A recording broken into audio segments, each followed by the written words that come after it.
Hello, beautiful souls. Today's episode is so good. And before we jump in, I have some exciting news to share. If you've ever wondered where you're blocking money, this is for you. I've created a free quiz to diagnose your money wounds so you can heal them and unblock yourself to receive more money.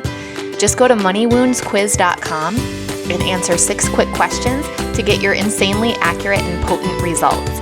And if you're loving my vibe and want to work one-on-one to call in more feminine energy wealth, I would love to hear from you. You can shoot me a DM on social media or go to emilywilcox.com to learn more. Hello and welcome to the Makes Money show. Well, I want to share with you guys about our first experience as Airbnb hosts. So you may know that over the Thanksgiving holiday, we went to Hawaii. One of our best friends vacationed in Hawaii and then never came back. Their family moved to Oahu. And so we went to visit them for 4 nights and then stay 4 nights at Disney's Aulani Resort. And during that time, we hosted our very first Airbnb guests in our home. So this is probably going to bring up a million questions. I think first and foremost is like, wait, you let other people into your house, like the house that you live in? Yes, we did. And I want to just share like the thought process behind it. I'm going to break down all the numbers, how it went, would we do it again, all of that. So where I like to start is the intention. Why did we do it? So my intention was twofold primarily. Number one was to get some experience as an Airbnb host. Our vision is to start buying properties that we will Airbnb. And so for me, if there's an easy way to start to get into the vibe of a manifestation, I like to do it. Now, we could buy a property now, but we feel that over the next 6 months, the real estate market's going to get better. And so we're not ready to buy just yet. And this was a fun way to practice, so to speak. And then number 2 was the intention of opening up a new money channel and receiving. So if money had been the only reason, I don't think we would have done it. I think there are, for us, easier ways to make money. And as with anything, like your first time doing it is not going to be the most profitable. But because of the intention of really getting on the frequency of being Airbnb hosts and like having Airbnb properties, that was the part that like really felt in alignment. But I'm not going to lie, the money was amazing too. And it was nice to feel like we're on vacation and we're making money. And most of this vacation is totally paid for. So let me tell you how it went. Number 1, I think we're the right kind of people for it. Jeff and I keep a very clean house. We don't like a lot of clutter. We actually like opportunities to do a deep clean. And so like we're the kind of people that if we're moving, we're like, oh, cool. Yay. This is an opportunity to go through like every single thing that we have and release all the things that no longer serve us and get better organized. So I do think that that's important. However, there are people that rent Airbnb houses that don't mind just staying with your stuff. But that for me was not the vibe. And I wanted to make sure that our house was up to my standard. Like, would I want to stay here knowing that it was someone else's stuff? And I made the home up to that standard. So there was a lot of cleaning and organizing that went into this, but it was stuff that really benefited us and our family as well. So again, if I were looking at it just from a pure, this is how much money and how much work I had to put into this, and here's how much money I got out, no, it would not be worth it. But because there are these like fringe and ancillary benefits, like that tipped the scales for me. So Jeff and I are also like very process oriented. We're the kind of people that if we go camping or if we go on the same vacation multiple times, like we'll create a packing list and we'll update it at the end of the vacation so that we know for the next time what we want to bring, what we want to leave behind. And we kind of enjoy that in a weird way. So also like making the list of like, here are the little house projects we want to get done. And here are the things that we'll need to do like the day before a guest comes. We're just wired for that. So that piece like didn't feel challenging and actually felt kind of fun for us, but I don't know that that would be the case for everyone. So there were lots of little things that we chose to do to get the home up to my standard, which we are now benefiting from, right? So we had some handymen come out and just do like, this house was basically brand new when we moved in, not even 2 years ago. So it's in very good condition. But like anything, like there'll be a little chip in the paint here or a little thing there, or JJ slid a small, like a tiny little board book. Somehow he got it slipped behind the pocket door of our master bathroom. So the pocket door like could open most of the way, but it would get stuck like maybe 4 inches from being fully open, because there was a book like back inside the wall in the track where it needed to go. So we had the handyman like do what it took to get that out. Now, would that have been a deal breaker for renting the space? I doubt it. Like I would have still rented the space if the door didn't open all the way. But it's like now we get to benefit from that too. So we did a lot of that kind of stuff. And we had one little maintenance-y kind of thing sort of go awry. So I think like the biggest question that people have is like, well, what do you do with your stuff? So for us, we have 4 bedrooms, and the 3 are for Jeff and I, and then Faye and JJ. And then the 4th is just a pure guest bedroom. So in the 3 bedrooms that are occupied, we were going to put locks on the closets. So then we could just put any personal belongings, all the personal bedding and stuff into the closet, lock it. And we bought like luggage racks. The rooms are really big, so there's like plenty of room to put your suitcase and personal belonging. And we put out luggage racks. So we're like, they don't need access to the closet. And if they really need to hang something up, the guest bedroom has a large like walk-in closet that's fully available, totally cleaned out.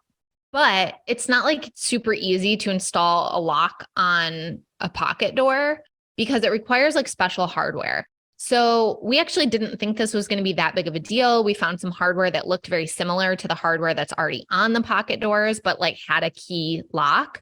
And then when the handymen were here, they discovered that that hardware that we had ordered actually wouldn't work because it was made for like a thicker pocket door than what our pocket doors were. So then we were like back to the drawing board, and we found some different hardware where it looked like, imagine a deadbolt. So like just a circle lock. So we were going to have them install that, but it would have to go above the existing hardware. And so they came, 2 guys, they quoted 3 hours to do it, which seemed excessive. I think we were paying like, I don't know, $200 an hour or something like that. Maybe even just $150 an hour. We're like, okay, well, if that's what it takes, go for it.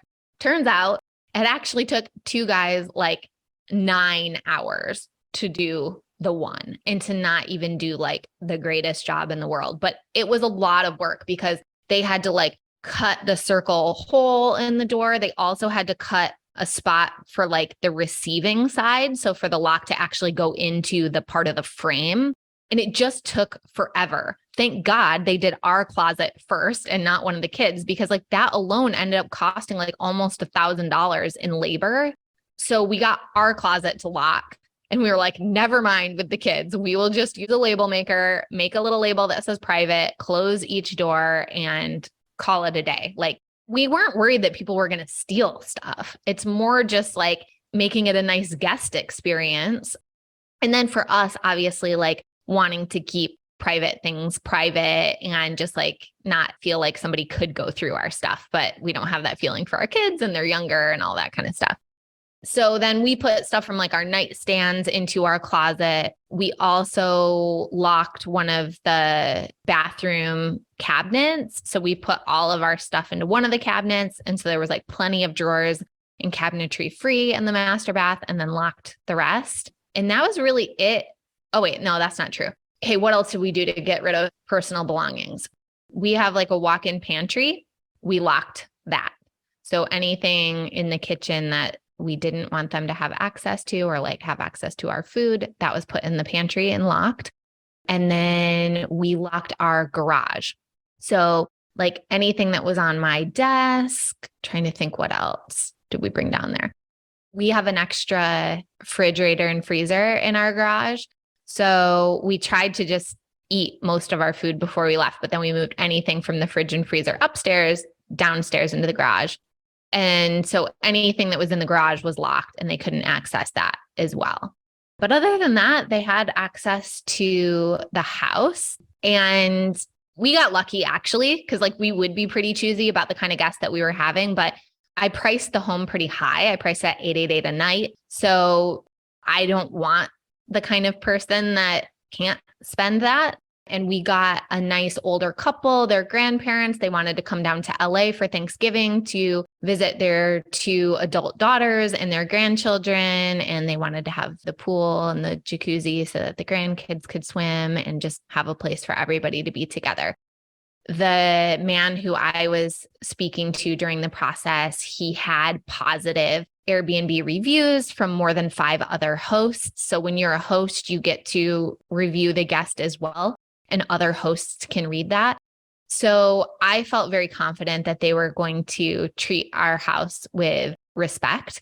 And we put together like a whole house manual and letting people, our guests, know where to find things and what to do with the house, but also just sharing a picture of our family and letting them know that this is our family home and to treat it with respect and all of that. So that's something that I would definitely be careful about. And we put right in the listing that this is a quiet family neighborhood, no parties, all that kind of stuff. We're not planning on doing a ton of Airbnb-ing of this home anyway, but these are the things that we put in place. And so like, I'm just sharing all of the details in case you're someone who's thinking about it too, like what all went into it. So I spent over $1,000 buying like new sets of bedding for all the beds, a whole second set of towels and hand towels and everything. What else? The luggage racks. And then I bought some just decorative furniture that again benefits our home as well. So we probably put a couple grand into it between materials and labor to get the home completely ready. So our booking was not for the entire time that we were gone. I think they stayed 4 nights and we received about $3,500 for that because they also wanted to pay to have the pool heated some of the time. So 500 of that's probably just going to go to extra gas bill. It's not like we really profited from that. So I would say like $3,000 would be kind of the net. So then obviously you take the $2,000 out of it and we made $1,000. It's not that exciting, but we now have a family booked over Christmas when we're going to be gone as well. And that one is going to bring us like $5,600. And we don't have to invest anything more into getting that booking prepared. So it's definitely one of those things where the first time is the least profitable and then it gets significantly more profitable as you go. But I think our full, like our stay of like 4 nights at the Disney resort was around $4,000. So theoretically, had we not had the sunk cost of getting the place ready to Airbnb, the Airbnb booking for 4 nights pretty much covered the cost of us staying at 4 nights at a really nice oceanside resort in Hawaii. Likewise, over Christmas, we're going to be on a Disney cruise, a 5-night Disney cruise, or 5-day, 4-night. Anyway, doesn't matter. Disney cruise. And for all 4 of us, all inclusive, a balcony room, I think it's $6,100. And then the Airbnb booking is like $5,600. So it mostly covers the cost of the cruise. Obviously, there's flights and there's whatever going to be some ancillary expenses, but we were going to go on the vacation anyway. So it's exciting that there is this money channel opening that just in the course of, I guess, like 8 days total or 9 days total of having our house rented brings in almost $10,000, right? And otherwise the house would have sat empty. So for us, we're excited about it. Again, are we going to do it a ton? No. I'm making the house available over spring break week when I think we'll be gone. I only want to do it if we're going to be gone anyway. And if it's like a long enough chunk of time to make it worth it, because it is a lot of work getting the house prepared because you have to change the bedding on all of the beds. Like I have a whole checklist to follow, but like getting the house in pristine condition when we live here, when we've got kids here, even with house cleaners, it's a lot. We also have professional cleaners that come the day that guests check out, and they take pictures of the whole place, let us know if there are any issues, and get the whole house all reset. So that's an additional expense, but that's also basically paid for by the guests, because with Airbnb, you can add a cleaning fee on as well. So overall, we were really happy with our first experience. We really liked the family. I had some communication with him just about like a few little questions, but none of it was like a huge deal or problematic at all. And I felt like they treated our home really well. We got home and even my husband said like, well, it still feels like our place. You did a really good job. I saged the place, of course, like right when we got home, just because I want to reset the energy and make it ours. But it did feel really nice to be able to share our home with another family and know that they made memories here and that they had a really beautiful vacation. I also just did like little over the top touches. They wanted an early check-in? Sure. They wanted a late checkout? Sure. I sent them an edible arrangement, which if you've never heard of that, it's almost like a bouquet, but of fruit. And like a lot of it's like chocolate dipped. That was something that an Airbnb host did for me on one of my recent retreats. And I loved it. I felt so special and it felt really nice to receive that. So I wanted to do that as well as a host. And of course, left like some little welcome gifts and stuff on the counter when they got here too. So I did all of those little touches. I know they had a fantastic time. They left us a 5-star review and we enjoyed hosting them as well. I think the same thing will happen over Christmas. Like I feel really good about the family that's coming. And I think it will still feel like I'm on vacation. They're going to feel like they're on vacation. They can message me if anything comes up. That was our first experience hosting Airbnb. I think that's like the full breakdown. I'm trying to think of any questions you guys would have for me and answer them. But our plan is probably like in the next 6 months to buy a property that we can Airbnb.